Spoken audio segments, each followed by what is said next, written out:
Hey, what's up everyone? This is Jay from Out of Space Games. Today we want to give you a little bit of a sneak peek of a game we were sent to playtest. The game is called Nawakwa from Black Locust Games. We were sent a prototype basically to playtest and give some feedback. So I wanted to just give you an idea of an overview of the components that we got and maybe a little bit of gameplay as well. So the first thing you'll notice is the various tiles set up. It's supposed to be centered around like this great tree theme. You play as different tribes hunting animals before the coming of the great winter. So you do this by collecting points, hunting various animals and everything. First thing you notice is the art. The color is very subtle. The artwork has this kind of tribal feel and theme to it. We'll give you some close-up shots, but you can see a lot of the details. I guess in the line art, it's very intricate, and they kind of do a good job of lining the color. It almost feels like maybe what you see at a butcher shop and the various cuts of meat, something like that. But it's also very decorative as well. You can see kind of in the squirrel's tail or even in the turkey's tail feathers. I'm not sure what you call them. My turkey anatomy is not that great. But basic gameplay, you have a couple different phases.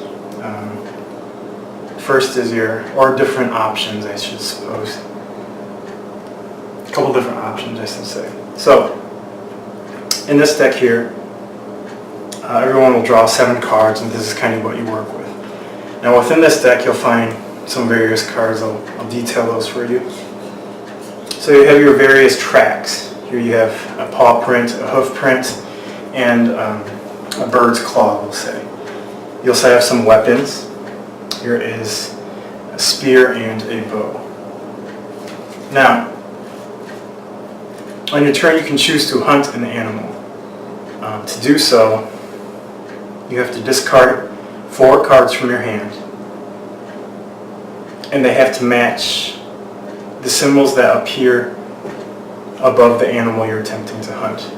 At least 1 weapon and 1 track, if that's an option.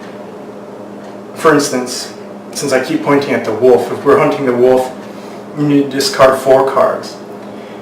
At least one of them has to be a paw print, and one of them has to be either a bow or a spear, since these are both weapons, and the rest of the cards can either be tracks or weapons. So we could do 3 bows and a paw, or 2 spears, a bow, and a paw, as long as you have at least 1 weapon and 1 track, and 4 cards total. Now if you're successful in hunting the wolf, you draw from its hunting deck, we'll call it. This number here tells you how many cards are in the deck. And when you draw from the deck, you'll get some options. In each and every deck you will find at least these options: a totem, a miss card, and a points card. If there are any more cards in the deck, for instance, the deer have 6 cards, you may find more misses, more opportunities for points, but there is only 1 totem per deck. Points are used at the end of the game. The player with the most points wins the game. Misses are just misses. And totems, each totem has a special power associated with it, depending on what color is showing on the animal that it was hunted from. So in this case, this would be a yellow totem, even though all the totems are colored this reddish, orangish color. So animals with more cards in its hunting pile generally have higher points that it can get. You can see it has more opportunities for misses. Here's the other point. And again, 1 totem. So something as simple as a squirrel, again, points, miss, and totem. Some animals, you don't have as many options for weapons. For instance, a turkey here, you can only use the bow to hunt it. I guess they don't spear hunt turkeys. With a fish, there's no really tracks for you to follow, so all you need are either spears or arrows. So, but any other animal with at least one track on it, it requires a track and a weapon. Some other cards in this deck. We find the Spirit Tree. This game kind of revolves around the Spirit Tree and leaves that fall. So the Spirit Tree works as a wild card. When you discard it, you can choose to have it be any symbol. And what also happens with the Spirit Tree is you flip a card from, I guess, the Spirit Tree deck. Within this deck are various colored leaves. Here, I think we may have them arranged just by color. And you'll draw these as the game goes on. So it'll of course be a little more randomized. You shouldn't get 3 reds in a row. But when that does happen during gameplay, if you were to draw 3 red cards, all these tiles would flip over, meaning these animals have either migrated or hibernated, and you are unable to hunt them from this point forward. This is a prototype of the deck. We were told that these tiles will have something on their back to kind of represent barren landscape or the animals being gone. So if 3 reds show up, you can't hunt any more animals. So sometimes it's a good idea to hunt when there's 2, or you may want to speed up the process. One thing I did forget to mention, if you successfully hunt an animal, you add an arrowhead marker to it, which currently are represented by these black blocks. I feel like when they launch the Kickstarter, there may be an option to upgrade these into actual arrowhead-shaped markers or something of that sort. And what this does is it makes animals easier to hunt. So every animal always takes 4 cards to hunt it the first time. Adding 1 arrowhead means you only have to discard 3 cards. 2 markers means you only need to discard 2, and with 3 markers on it, it only takes 1 card discarded to hunt it. So up to a maximum of 3, of course. So this goes for all the animals. Another thing about the Spirit Tree deck, when 3 leaves are pulled of any color combination, we go through what is called a winter phase, in which each player can, if they have cards that are face down, and you generally want to keep these face down so players don't know if you have all the points or if they can go for points, or you might fake them out and get them to draw misses and waste cards on hunting animals that aren't there anymore. Anyways, during the winter phase, they can choose to reveal a point card or do nothing. Now if you do nothing, you're going to get a winter shard token, which at the end of the game gives you negative points. So it's kind of up to you whether or not you want to reveal that you already hunted something that was available, or kind of play things closer to your chest at the penalty.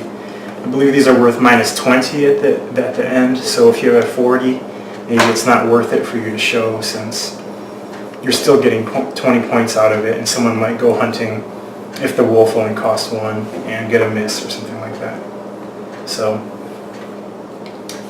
other cards, I guess the final card you find in the deck, there's only 1 of these in the deck. This is the blue wolf spirit token. When this card is played, the player who played it gets to look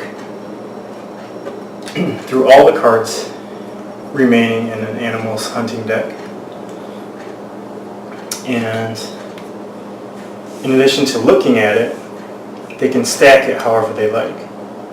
So if they know another player doesn't have enough cards to hunt it that turn, maybe they put the points on top and line the rest with misses. So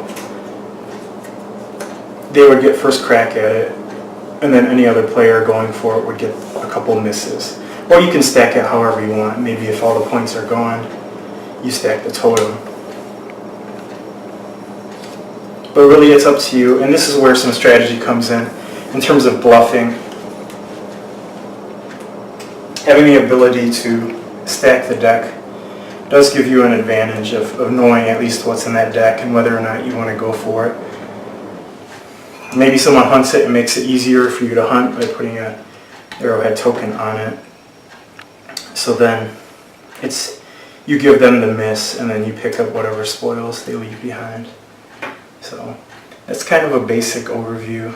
Other things you can do on your turn. So as you play cards, there'll be a discard pile. Starting with 7 cards, if you go hunting, you discard 4, you don't have that many cards left. So what you can do, if you match the color of the card that has been played, in this case we have red on top, if I were to discard another red card, doesn't matter what symbol, then you get to draw cards. This is known as tracking an animal. So you get to draw 3. Now keep in mind you can never have more than 7 in your hand. So it's not like you can track every turn.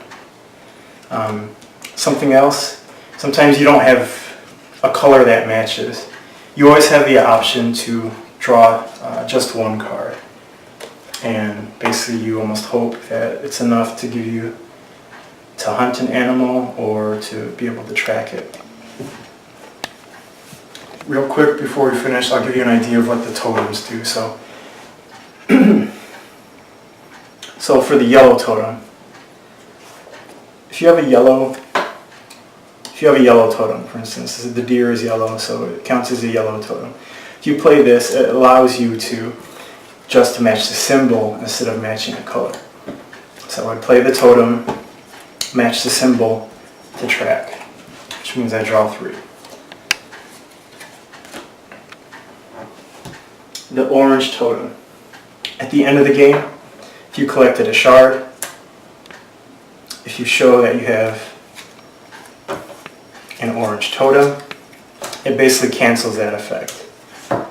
So if you already have an orange totem, it might also be a reason for you to not reveal any of your points and just draw, or just accept a winter shard, since your orange totem will cancel it out.